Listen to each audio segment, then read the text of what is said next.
Y usted que me conoce sabe que yo no soy saltón, gritón. Trato de comedirme, de no salir atropellando la pared.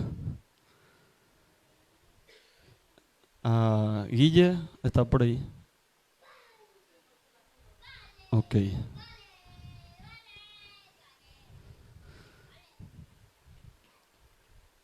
Oremos, amados, otra vez. Dios, eres tú aquí en este lugar. Eres tú aquí en este lugar. Eres tú aquí en este lugar. Espíritu Santo. He aquí nuestros corazones abiertos ante ti. Tú estás viendo, observando. Y Señor, necesitamos de una revelación, de una palabra rema en esta noche para nosotros. Lo necesitamos. En el nombre de Jesús. Gracias. Gracias. Aleluya. Hay una frase que lo aprendí de un amigo, un predicador. Y parafraseando un poco lo que él dice o decía, es que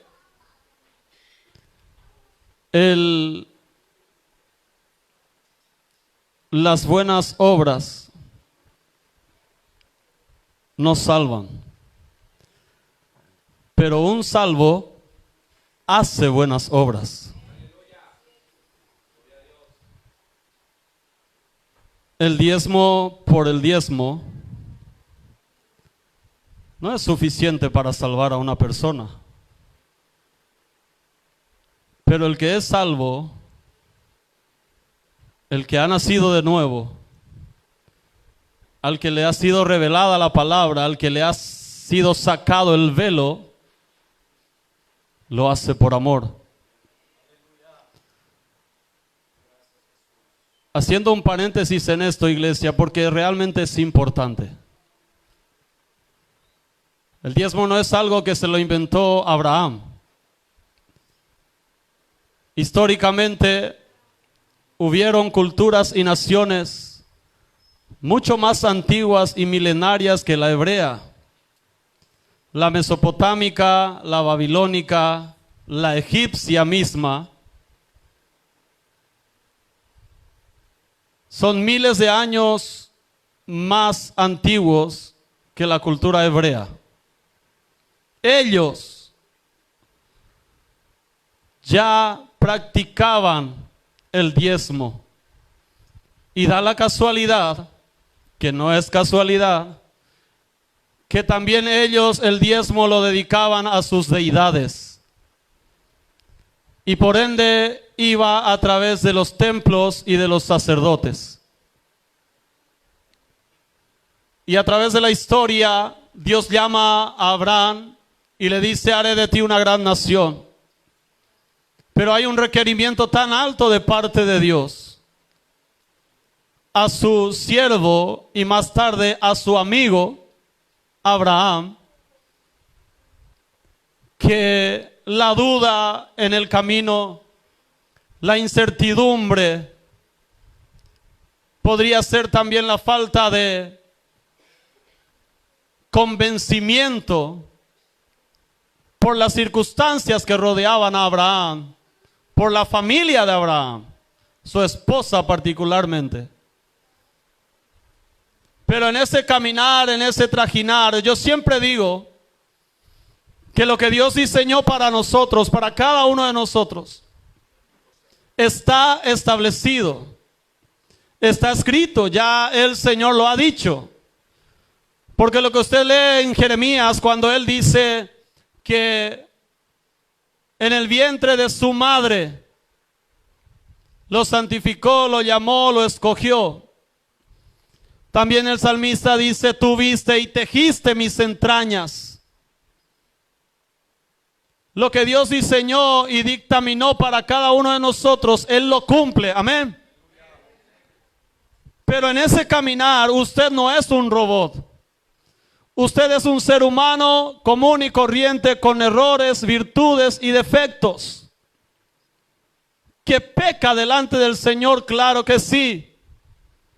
Que puede redimirse, arrepentirse también, gloria a Dios por eso. Dios utiliza todos aquellos factores, su debilidad, su flaqueza, sus errores, sus pecados, sus virtudes, sus fortalezas, todo lo que usted tiene a la mano, su carácter, Dios utiliza para el cumplimiento de los designios de Él hacia esta tierra. Y allí vemos a varios hombres de Dios, mujeres de Dios en la Biblia, en la palabra de Dios. Y él venía de una cultura mesopotámica. Recuerde usted que él venía de Ur de los Caldeos. Eso era allí apartado de los planes de Dios.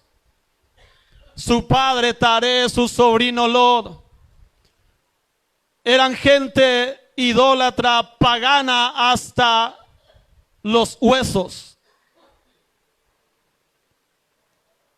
Ya su padre venía camino a Canaán porque era una tierra que prometía bastante. Pero quedó a medio camino, y a medio camino Abraham es llamado a completar la tarea. Y en ese trajín de Abraham, de estar allí caminando, viniendo, yendo, paseándose por toda aquella zona, se da una de las primeras situaciones en la cual se habla del diezmo. Y allí es donde entra esta gran verdad, porque el diezmo, lo que más tarde fue hecho ley y obligación para un pueblo escogido por Dios, ya antes era un principio eterno de parte de Dios para toda la humanidad. ¿Entendió, iglesia? Para toda la humanidad. Para el extranjero y como también después para el hebreo, para el israelita, para el judío y hoy para el cristiano. Era un principio y es un principio eterno sobre el cual se rige la eternidad. ¿Por qué? Porque Dios es eterno. Todo lo que Dios dictamina, iglesia, debemos entender una cosa, que cuando usted lee palabra de Dios, usted está leyendo a Jesucristo mismo. Este es el verbo, esta es la acción, esta es la palabra de Dios. Usted debe tener en su mente de que cuando Dios habla algo, lo que garantiza que ese algo se cumplirá es el mismo Jesús. ¿Quién es Dios? Entonces cuando Dios dijo al mar, hasta aquí vas a llegar, porque esto dice en Job, Él delimitó las corrientes de los océanos. Lo que garantizaba que hasta ahí iba a llegar no era un simple aliento, era el mismo Jesucristo, el verbo hecho carne, acción de parte de Dios en su voz. Lo que salía de allí era autoridad divina plena, plenipotenciaria, todopoderosa. Por eso es que cuando Jesús estaba caminando sobre la tierra entre los apóstoles, cuando Él mandaba a la naturaleza, era algo común y corriente para Él, porque en los inicios de este universo, por Él y para Él y sin Él nada de lo que ha sido hecho fue hecho, dice Juan capítulo 1. Entonces cuando Él se para y lo que Él creó, obviamente, como cantamos esa canción, que viste mar cuando te abriste. Y me gusta la explicación que da Alex Márquez allí. Él dice, no vio la vara de Moisés Porque Dios ciertamente le decía a Moisés: ¿qué tanto te quejas? ¿Qué tanto lloras? Ya levántate y toma tu vara y pasa el mar, le decía. Levanta tus manos. Y usted recuerda que entre el ejército de Faraón y el pueblo, ¿qué es lo que había? De noche una columna y de día de nube. ¿Qué simbolizaba? La gloria, la presencia de Dios. Lo que el mar vio no fue una vara, no fue a Moisés levantando las manos. Fue la presencia de Dios. Lo que el Jordán vio cuando los sacerdotes, a la orden de su siervo, pisaban allí las aguas con el arca en las manos. No es que vieron los lindos pies de los sacerdotes o de los levitas, o la investidura perfecta que estaba blanco allí, porque Dios les había dicho: santifíquense, prepárense, avancen. No, allí el río Jordán vio la presencia de Dios. Entonces, cuando nosotros proclamamos palabra de Dios, y esta palabra, que el diezmo es un principio eterno para todos nosotros, hermanos, es vital, de vida o muerte, porque es así. No es que hoy doy o siento o no siento, porque si vamos a ir a la palabra de Dios, en realidad a una nación que se dedicaba a la agricultura y a la ganadería, uno no cosechaba todos los días mandioca o trigo, lo cosechaba cada ¿cuánto? Cada un año. Entonces no había semanalero o por día o mensual, no, era una vez al año. Y en la ley estaba estipulado que cada año 3 veces debía subir el pueblo a llevar el diezmo. ¿De qué? De lo que producía la tierra y los animales.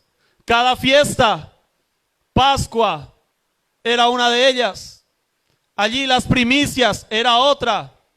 Allí la fiesta de las semanas o Pentecostés era otra. Allí la fiesta de las trompetas, de los tabernáculos, era una fiesta tras otra. 7 fiestas en el año eran celebradas. En cada una de ellas se llevaba el diezmo. Había un diezmo que era solamente para los pobres, porque en la ley de Jehová los que eran pobres, los que no tenían esperanza de producir ningún tipo de alimento, eran considerados que se merecían parte del diezmo. Para que Israel no pase hambre y no haya menesterosos y hambrientos en la sociedad, Dios había dictaminado que uno de los diezmos del año era para ellos. Los sacerdotes, los levitas que no tenían heredad, no trabajaban la tierra, no tenían animales, tampoco diezmaban. Y usted me dice: sí, pero en esa época no había dinero. Claro que había dinero.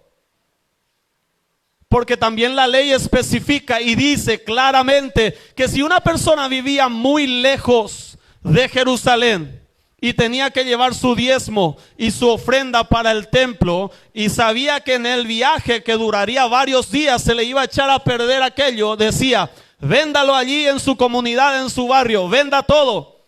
Y todo aquello que juntó, que recaudó con la venta, tráigalo al templo, a Jerusalén, y allí compre nuevamente lo que vendió. Así se manejaba aquello. Esa era la ley. Pero esto viene aún antes, porque es un principio eterno. Jesús decía: mejor es dar que recibir. La Biblia dice que si nosotros damos, hermanos, Dios no es deudor de nadie. Dios no es deudor de nadie. Ahora, ¿qué significa esto? ¿Dios nos va a hacer a todos millonarios? No. No todos vamos a ser millonarios. Porque todos tenemos, según Deuteronomio, la capacidad de hacer riquezas. Ahora usted me dice, ¿cómo hago riqueza? Pues yendo a los principios prácticos básicos de la palabra de Dios. Jesús enseñaba sobre la parábola de los talentos, las monedas, las minas. ¿Y qué decía? Es como aquel hombre rico que va a ir de viaje y deja a su administrador. Y el buen administrador sabe multiplicar sus bienes. O más bien los bienes del rey, del Señor. Usted diezma, usted ofrenda, pero no prospera. ¿Por qué? Porque quizás es un mal administrador. No administra bien sus bienes. Porque esto es integral, iglesia. Podemos enseñar que si usted diezma, usted pacta, usted ofrenda, usted gana 2 millones, su primer sueldo, tráigalo aquí, el Señor le va a prosperar. Pero hermanos, cuando Dios le retribuya todo aquello y si usted no sabe administrar, se va a quedar en bancarrota igual.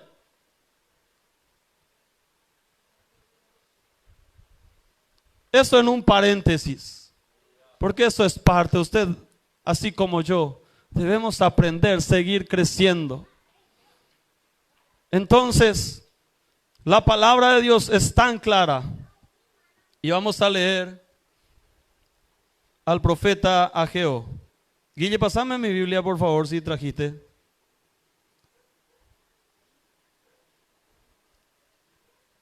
Gracias. ¿Sé por qué el pastor dijo traigan su Biblia?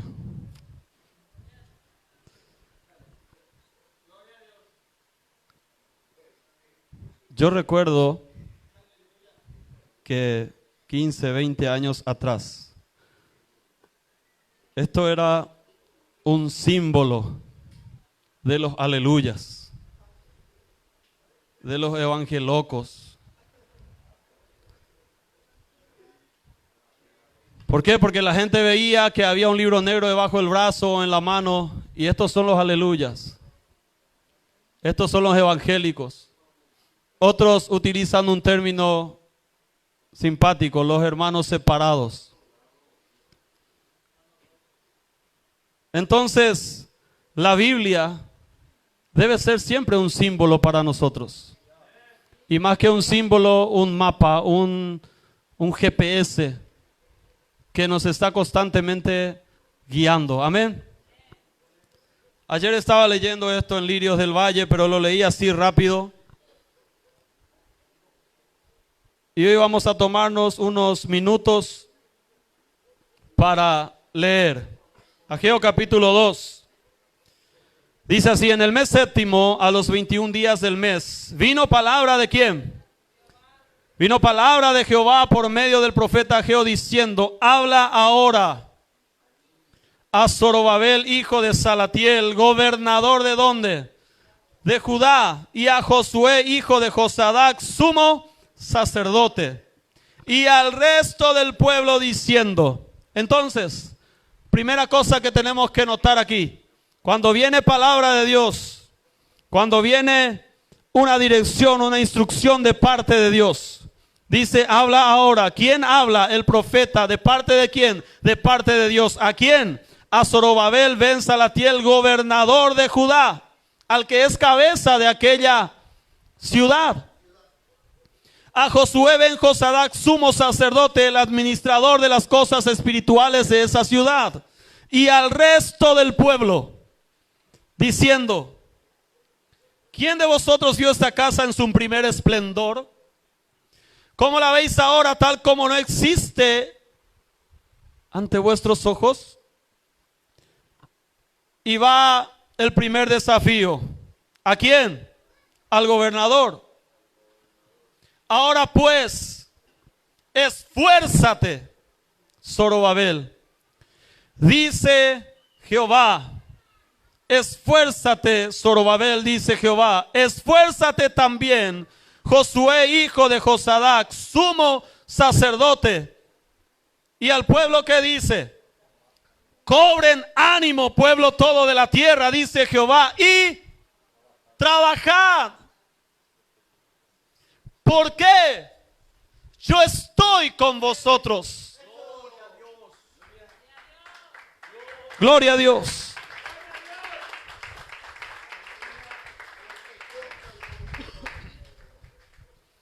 Puede haber un malentendido a veces cuando somos desafiados desde este lugar, aquí específicamente,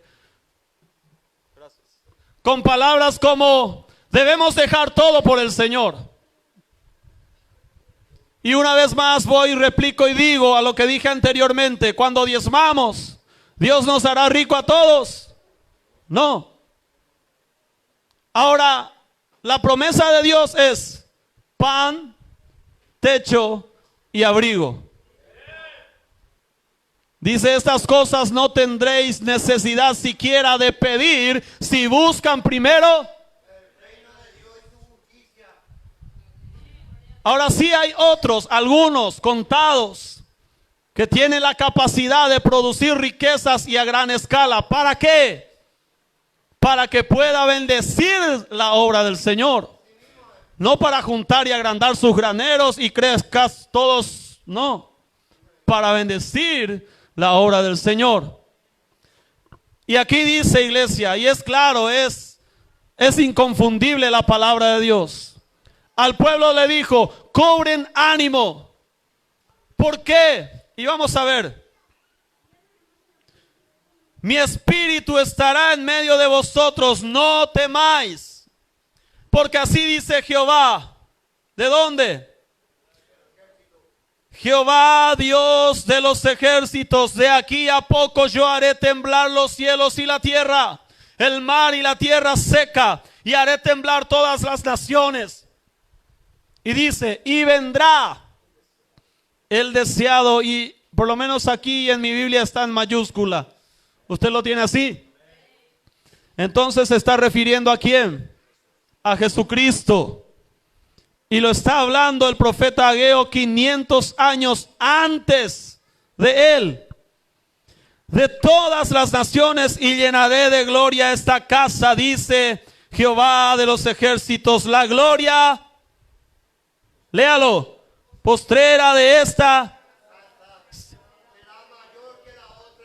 que la primera, ha dicho Jehová de los ejércitos, y daré paz en este lugar, dice Jehová de los ejércitos. Dan un fuerte aplauso al Señor. Aleluya.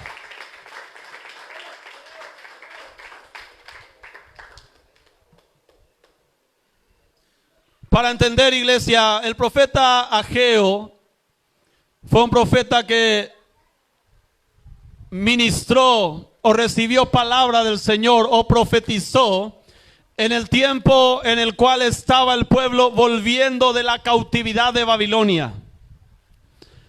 Y para que usted entienda todo esto, cuando ellos fueron cautivos, Babilonia no se llevó a todo el pueblo, se llevó lo mejor, se llevó una selección. Por eso es que dentro de esa selección fueron Daniel, Misael, Asael y Azarías o Ananías. 4 jóvenes que mayormente lo escuchamos como Sadrach, Mesach y Abednego. Que el Señor reprenda a los demonios, porque son nombres de demonios. Para que usted entienda el contexto, esto es lo que Babilonia hizo con Judá específicamente, porque eran de allí. Era la única tribu que quedaba, porque la tribu del norte, la casa de Efraín, había sido llevada por Asiria 200 años antes. Y los que vivían allí eran extranjeros, pero que habían adoptado la fe hebrea. Estos eran llamados por ellos los que no son pueblo, los cananeos, los hititas y muchos otros. Más adelante, Jesús se había cruzado con una mujer que era de esa zona, porque ellos adoraban a Dios. Ellos adoptaron de tal manera la cultura hebrea, la fe hebrea, al Dios hebreo, pero ellos no conocían al Dios hebreo como los judíos. Ellos también tenían sus lugares altos, ellos también tenían sus sacrificios, ellos también tenían su Pascua, ellos también hacían todo lo que Judá se hacía, ellos lo hacían. Pero los judíos no se llevaban con ellos. Este lugar era llamado Samaria, la mujer samaritana. Y eso venía de mucho tiempo antes. Y en esa época Judá estaba volviendo porque fue el único que volvió. Las otras tribus no volvieron. Siguieron allí los samaritanos. Entonces cuando ellos estaban volviendo, todo estaba destruido.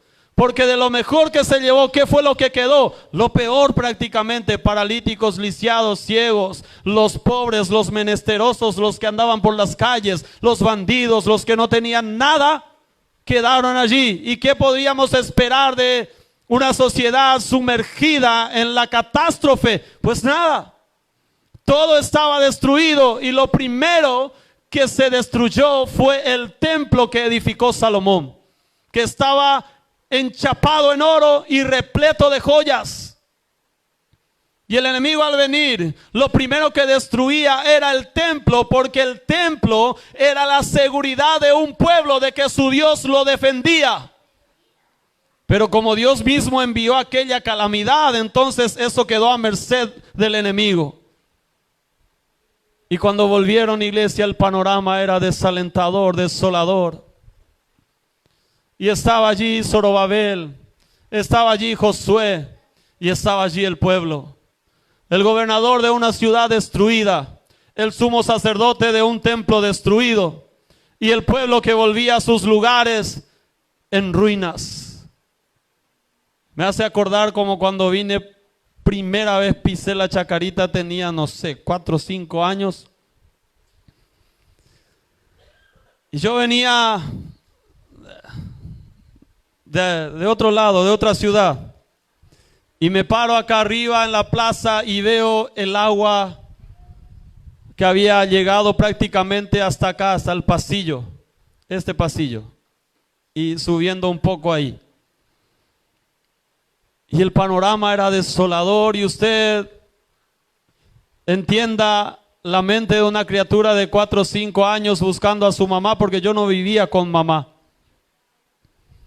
Y venía a buscar a mamá porque en mamá hallaba seguridad, porque en la casa donde estaba me habían torturado hasta casi matarme a esa edad. Y entonces vine buscando consuelo con marcas, con roturas de golpes y cosas así en el cuerpo. Y yo miré y la casa de mamá estaba a la mitad, en ruinas. Eso es desalentador, desgarrador, imagínense para un niño. Y así fue la primera vez que pisé este barrio. Desde que pisé este barrio, el Señor nunca me abandonó. Porque desde esa primera semana las hermanas, las maestras de escuela dominical me llevaban a la escuela dominical. Y como decía el pastor, yo fui uno de aquellos que desde los 5 años hasta los 12 hice la oración de fe. Cada campaña que había, cada culto que había, cada invitación que había, cada evangelismo que había, estaba yo ahí. Señor Jesús, te acepto, te acepto. Era yo. Hasta que en un momento dado, el de repente del Señor ocurrió conmigo. A los 12 años.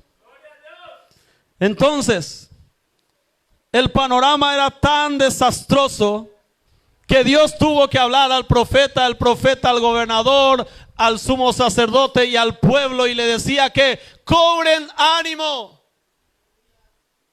Tengan ánimo, no se desalienten.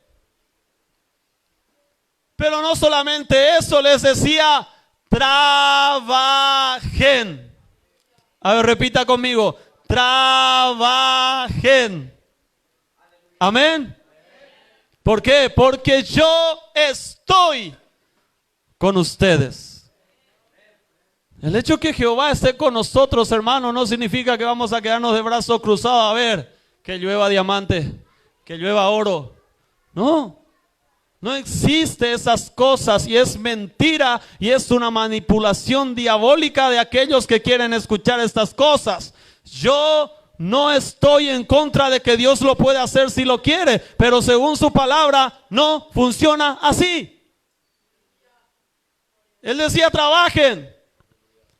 Y versículos anteriores y posteriores dicen, mía es el oro y la plata. Si él quería, les daba, sin que hagan nada. Pero lo que Jehová buscaba era ver qué tanto realmente ellos querían ver a la casa de Jehová ser restaurada. Porque más adelante Jehová reclama a su pueblo, ustedes vinieron a arreglar primero sus casas. Ustedes vinieron primero a pintar sus casas, a arreglar sus casas, a llenarla de adorno. ¿Y mi casa?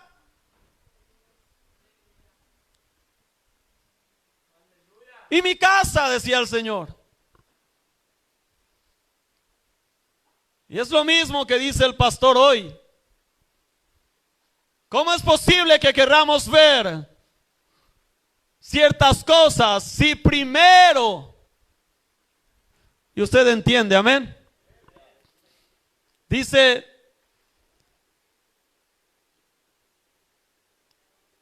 haré temblar todas las naciones y vendrá el deseado. Y aquí vamos a terminar. Nosotros vemos lo que está delante de nuestros ojos. Y lo que está delante de nuestros ojos obviamente es producto de una realidad que no podemos negar. No podemos negar que hay una cultura de miseria, de violencia, de drogadicción y de tantas cosas alrededor nuestro. No lo podemos negar. No podemos hacernos del tonto, del loco y empezar a hablar como metafísicos, llamando al universo a que nuestro barrio es Alicia en el País de las Maravillas. Y que en algún momento eso se va a cumplir. Porque la fe no funciona así. Porque cuando usted va a Hebreos y dice que la fe es la convicción de lo que se espera, la certeza de lo que no se ve o viceversa. Amén, gloria a Dios. Pero dice más atrás que hay unos fulanos, héroes de la fe. Que dice, murieron esperando a ver y no lo vieron. ¿Y cómo murieron? ¿Por qué murieron? Los antiguos, Abraham, Isaac, Jacob y tantos otros, Moisés, ¿por qué murieron? ¿Esperando qué? Y los que subieron y vieron a Jesús y murieron después de él, en la época en que se escribió esa carta, dice, aserrados en madero, crucificados de cabeza, desollados vivos, en ollas de barro hirviendo ante leones en circos. ¿Por qué murieron? Accionando la fe. No es que yo tengo convicción, como decía antes el Chapulín, no me va a doler, no me va a doler, no me va a doler, y se quema y le duele y llora. No es así, no funciona así. Hay que trabajar, hay que poner mano a la obra. Estaba, dice el pastor, estaba Eliseo cuando fue llamado, arando, trabajando, sudando. Y aparentemente era feroz tipo Eliseo. Hermano, usted se agarra, hermano, un arado de lo de antes. Yo llegué a ver, nunca agarré. Pero el arado que se usaba antes de que hubiesen tractores y cosas así en la campaña, de lo que hacían plantaciones, y tenía un buey nomás a veces. Eliseo tenía 12 yuntas de bueyes. Manejar aquello era de un hombre experimentado en lo que sería la agricultura, trabajar la tierra. Y en ese contexto Eliseo fue llamado ¿por quién? Por Elías. Eliseo no estaba tomando tereré todos los días rascándose la cabeza. Eliseo estaba realmente mojando la camiseta, sudando en el sol, trabajando. Sí, después fue llamado. Y cuando fue llamado, Dios lo respaldó. Porque un profeta era respaldado por Dios. ¿Cuántas veces usted lee que el profeta Eliseo fue alcanzado por hombres prominentes con presentes impresionantes? Uno solo de los presentes de Naamán daba para dar de comer por 10 años a Eliseo y toda su familia. Pero Eliseo también en esa época dijo no. Ahora sí recibió el buen trato de la tsunamita, porque era en humildad, era de parte de Dios. Le hizo una casa y cada vez que él pasaba por Sunem. Entonces usted entiende que cuando Dios está en el asunto, no necesariamente Dios lo va a hacer multimillonario. Dios le va a proveer una mesita, una camita y una casita para que usted pueda reposar. Si después le da un 4x4, si después le da una empresa, no es para usted, es para que usted vuelva a invertir en la obra. Y así como Dios trató a su siervo, a usted, usted empiece a tratar a otros siervos de Dios. Amén. Entonces usted ya sabe, cuando Dios lo haga millonario, usted empiece a ver qué falta en la obra, qué es necesario. Cuando usted le sobre allí en su billetera, ¿qué es lo que puede hacer por este 2 millones? Voy a comprar un Play 5. No, hermano, piense en la obra. Y el Señor se lo va a multiplicar allí, y se lo va a multiplicar allí, y se lo va a multiplicar allí, y se lo va a dar, porque usted es un buen administrador. Aleluya. Entonces, para cerrar, y póngase de pie por favor. Lo que usted ve con sus ojos puede ser desolador, pero déjame decirte en esta noche, el Señor estaba hablando y decía, vendrá el deseado de las naciones. Y yo preguntando al Señor, ¿por qué el Señor habla de un tema que nada que ver con lo que estaba pasando allí el pueblo? El pueblo lo que quería ver era un templo brillando en oro. La gloria de Jehová descendiendo como siempre descendía en época de Salomón. ¿Recuerda usted que cuando Salomón dedicó el templo había 7,000 yuntas de bueyes, 7,000 yuntas de carnero y 7,000 de todo animal que se podía sacrificar? Había miles de animales siendo desollados vivos. La sangre corría, hermanos, por el altar. Allí se derramaba en la escalera, por los atrios del templo, y estaba allí inundando todo. Y en un momento dado, mientras los levitas ministraban al Señor, aquella gloria del humo de la gloria de Jehová inundó la casa y todos tuvieron que salir corriendo. Esa era la gloria que los hermanos estaban esperando ver, pero no había. Sin embargo, Dios les estaba hablando por boca del profeta Ageo, pero ellos no estaban esperando eso. Entonces, no es lo que tú ves, es lo que Dios dice que veas. Y lo que Dios le decía a ellos que vean era que la gloria postrera, pero les estaba dando una posteridad tan avanzada para ellos que tal vez hasta no entendieron, porque les estaba hablando del deseado de las naciones. Les estaba hablando que la gloria que ellos querían ver en ese templo no es siquiera comparable a la gloria que estaba por llegar a la humanidad, y la salvación y la gloria de Jehová a través de su gracia, a través del Mesías.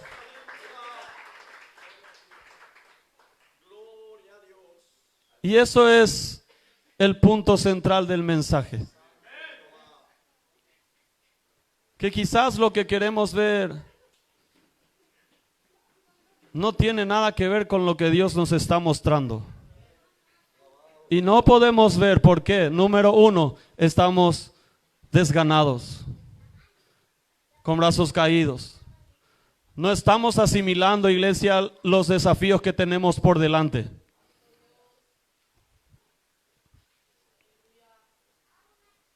Fui días atrás y le dije al pastor, y él estaba acá sentado después del culto parado, y le decía, pastor, la obra crece, le dije.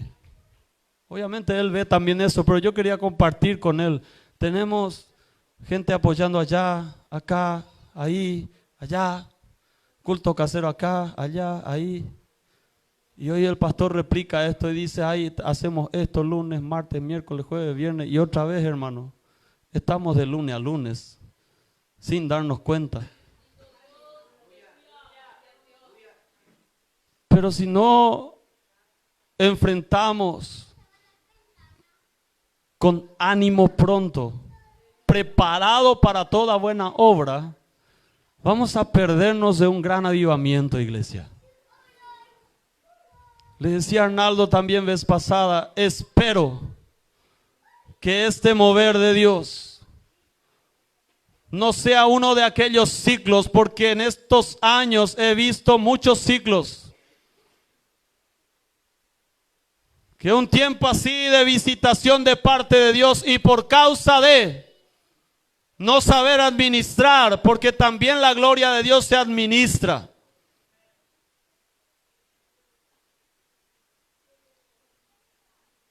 Y lo digo públicamente, yo estoy, y lo dije a mi esposa también, contento, alegre,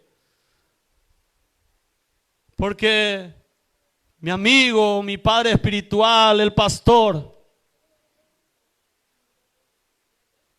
yo lo veo con, no sé cómo explicar. Hermano, si va a aplaudir al Señor, es al Señor.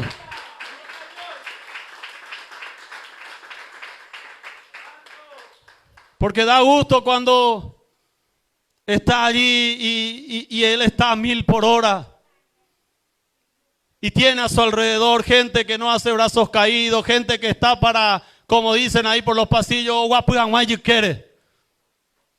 y está la gente y están, como decía él, hay una selección, hay un equipazo, hay talento. Pero iglesia, si no tomamos con la seriedad requerida del asunto, vamos a quedarnos sentados y vamos a perdernos de una gran bendición. Y el Señor dice, trabajen, porque yo estoy con ustedes. Aleluya.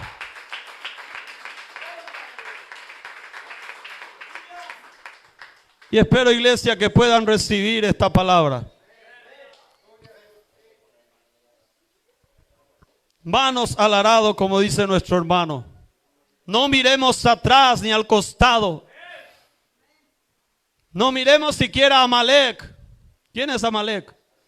Amalek era descendiente de Esaú. Esaú era hermano de Jacob. Entonces eran primos. Y Amalek constantemente atacaba a Israel. A veces la propia familia nos ataca. A veces ahí el que está a tu lado.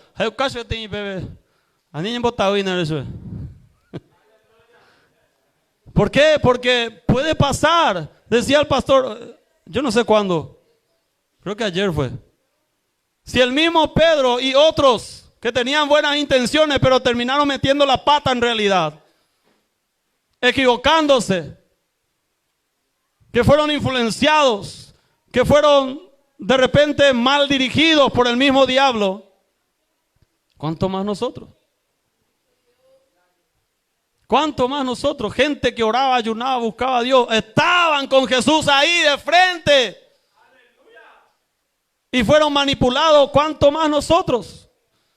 Por esa simple y sencilla razón es que esto se vuelve de vida o muerte. Si queremos mantener esto, hay una llama encendida, hay una pasión por hacer cosas, por salir, por ir a predicar ahí enfrente de lo de Sixto, un parlante y predicar a Cristo en Pelopincho, en donde sea. Hay una pasión por el Señor, donde Julio va y ve a unos hermanos predicando y prácticamente le saca el micrófono y él empieza a predicar. Cuando hay una pasión así, hermano, hay que cuidarlo, hay que atesorar. Por esa razón es que se llama el ayuno, se llama la oración, se llama el compromiso, se llama la responsabilidad, se llama a diezmar y a ofrendar, porque no todo funciona con solamente predicar. Tenemos acá un trípode, que no sé si llamarle trípode, ¿verdad? Pero tiene 3 patas, entonces ojo más lado. Está roto, hermano. 4 patas que tiene. 3 nomás tiene, Marco. Y hace poco, y se lo compartí a la hermana Tania en el culto casero, el Señor me dio así, toalla triple, así, pa.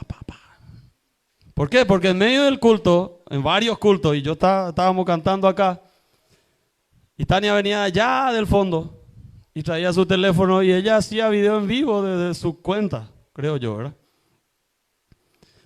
Y yo soy medio especial. Y hermano, no digan que amén. Yo quiero que salga bien, así como esto. Esto se escucha perfecto cuando usted ve allí el video, en el vivo o después cuando yo hago los recortes y todo eso. Yo quiero que se escuche así, pero Tania sacaba en medio de la alabanza y todos estaban acá. Y ella con su teléfono, en vivo. Y yo decía, ¿por qué lo que hermana hace esto? ¿Por qué me hace esto, hermana? Decía yo. Pero en un culto casero, una hermana dice, a mí me bendecían esos vídeos y me animaban y yo estaba allí en mi cama llorando y gozándome la presencia del Señor porque no me daba la fuerza para venir a la iglesia, pero esos videos me dieron ánimo, aliento. Hay detalles, hermanos. Hay detalles. Y la obra del Señor, cuando vos vas a hacer un video en vivo, cuesta plata. Contarle acá en cuánto ya invirtió en estas cositas que usted ve acá brillando y prendiéndose. De Estados Unidos mandó otra vaina, ¿verdad? Tiene costo. Necesitamos una Novo, necesitamos un trípode, necesitamos, sábenlo ustedes que necesitamos mucho, ¿verdad? Entonces, ofrendémonos, diezmemos como principio, no es lo como ley, porque si es como ley, hermano, ya tú dañan en 10. Sino como principio, porque el principio es eterno y la gracia también es eterna. Entonces tu diezmo de 100,000 no puede ser 10,000, a veces puede ser 90,000, Gina. Amén. Amén. Entonces el principio del dar es en realidad, no del diezmo, del dar. Y después salgamos a predicar y después vamos a hacer el ayuno y vamos a ayunar 21 días y 40 días también si el Señor así lo predispone en nuestros corazones. Amén. El llamado es fuerte, el llamado es grande, el llamado es para todos nosotros, para todos, aún los niños, aún los niños. Amén. Bien, incline su rostro, por favor. Ronald, métele ahí.